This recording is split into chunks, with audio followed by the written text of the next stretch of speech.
Assalamu alaikum dear students. I am Abrar Tanoli from my YouTube channel Easy Science. Today our topic of discussion is Lenz's law. One of the most important topic for MD CAT and ECAT students. But first आप लोग video में देख सकते हैं कि एक magnet जिसको copper pipe में से नीचे फॉल किया जा रहा है, लेकिन फॉल होते हुए उसका एक्सेलरेशन यानी मोशन उसकी बहुत ज़्यादा कम हो रही है। और इसकी वजह क्योंकि कॉपर पाइप के अंदर कंटिन्यूस इंड्यूस्ड करंट उसकी मोशन को अपोज कर रहे हैं, जिसकी वजह से उसका एक्सेलरेशन कम हो जाता है। And this is due to the beauty of Lenz's law. अब टॉपिक की जाने बातें हैं, लेंज़ेज़ लॉ क्या होता है। आपने सबसे पहले ये बात नोट करनी है, it is the consequence of law of conservation of energy. ये law of conservation of energy की एक एग्जांपल है।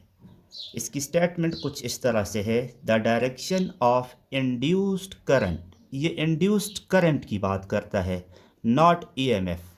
क्यों? वजह यह है कि इंड्यूस्ड करंट के लिए सर्किट को क्लोज होना चाहिए। तो लेंज़ेज़ लॉ इंड्यूस्ड करंट के मतलब है, ये बात नोट कर लें, क्योंकि सर्किट क्लोज होगा तब करंट इंड्यूस्ड करंट प्रोड्यूस होगा। ओपन सर्किट पे लेंज़ेज़ लॉ अप्लाई नहीं होता। is always such as to oppose the cause which produces it। कहते हैं इंड्यूस करंट की डायरेक्शन हमेशा ऐसे होगी कि वो अपने काज को अपोज करेगी। अब इंड्यूस करंट की काज क्या होती है? फ्लक्स। मीन्स आप फ्लक्स को इंक्रीज करने की कोशिश करेंगे, इंड्यूस करंट उसको डिक्रीज करने के नतीजे में पैदा हो जाएगा। आप फ्लक्स को डिक्रीज करने की कोशिश करेंगे, इंड्यूस करंट उसको इंक्रीज करने की कोशिश करेगा। अब उसके लिए सपोज कर ले आपके पास दो रिंग्स हैं। एक ऐसा रिंग है जिसमें एंटी क्लॉकवाइज सेंस में करंट प्रोड्यूस हो रहा है। अब रिकॉल करें, जब करंट एंटी क्लॉकवाइज डायरेक्शन में फ्लो कर रहा हो तो आपका थंब जिस डायरेक्शन में पॉइंट आउट होता है उधर कौन सा पोल होता है मैग्नेट का? तो इधर नॉर्थ पोल, और नीचे कौन सा पोल? साउथ पोल जनरेट हो गया। तो मैग्नेटिक फील्ड की डायरेक्शन इनसाइड द मैग्नेट वो ये होगी। करंट कैसा है? Anti clockwise.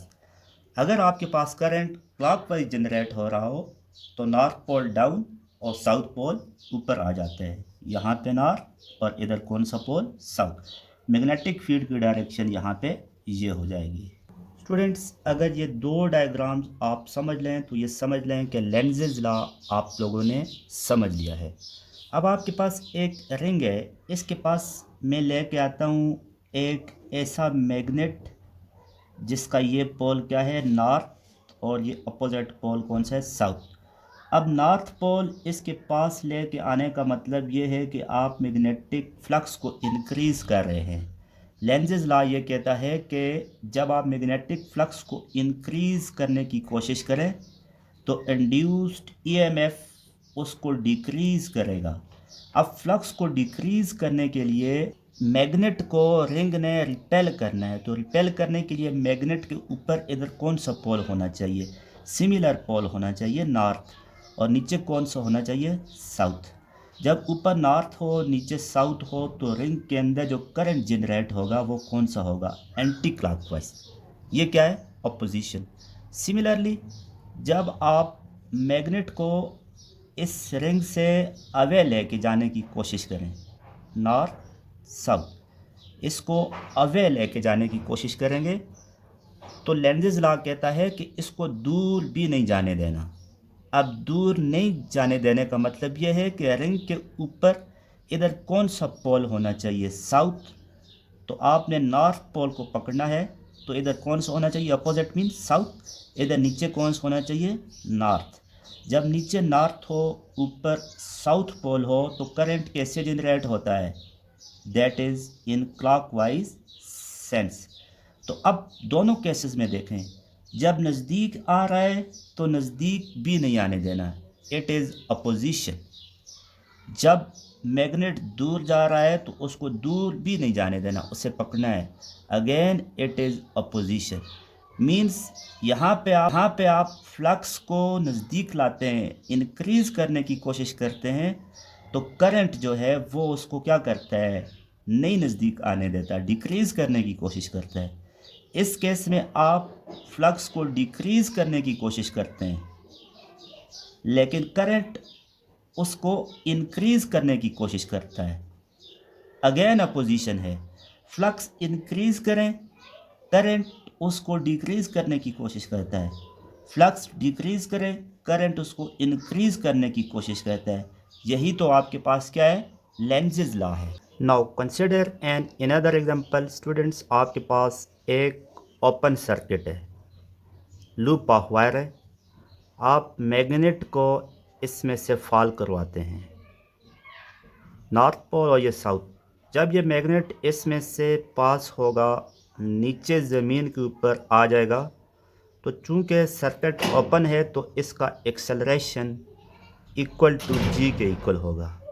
बट आप सर्किट को क्या कर लें, क्लोज।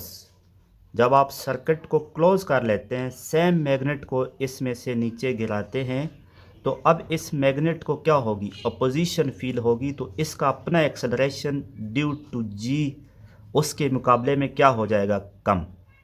लेकिन अगर हम कंसिडर करते हैं कि यहाँ पे आपके पास बहुत सारे रिंग्स हैं, उनमें से होके ये मैग्नेट नीचे फॉल करता है, और इसको मैं कंसिडर कर लेता हूँ इट इज़ ए पाइप।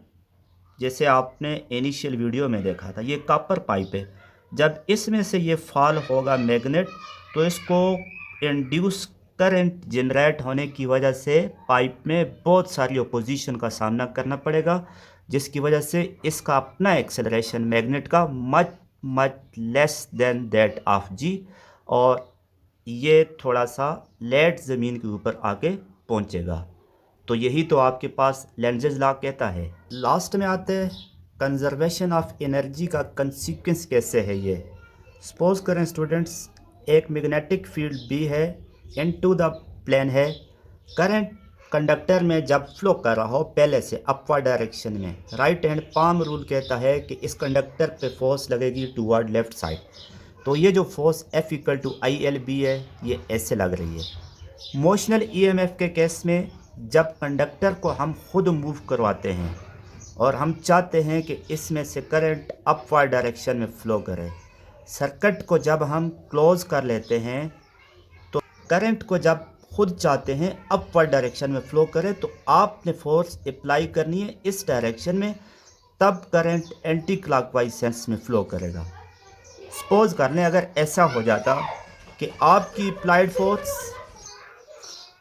और ये वाली फोर्स दोनों एक डायरेक्शन में आ जाती, तो फिर तो आपने सिंपली कंडक्टर को एक दफ़ा मूव करना था और उसके बाद ये कंडक्टर कंटिन्यूसली मूव करता जाता, खुद से ये सारा कंडक्टर ऐसे मूव करता, तो ये एक तैयारशुदा परपेचुअल मशीन आपको मिल जाती। तो फिर तो ये वायलेशन हो जाती law of conservation of energy की। I hope you have learn the concept. Students, समझ ना आए तो आप बार बार लेक्चर को देखें, कोई क्वेश्चन हो तो कमेंट सेक्शन में आप पूछें। चैनल पे नए हैं तो चैनल को सब्सक्राइब कर दें। That's all about today. अल्लाह हाफिज़।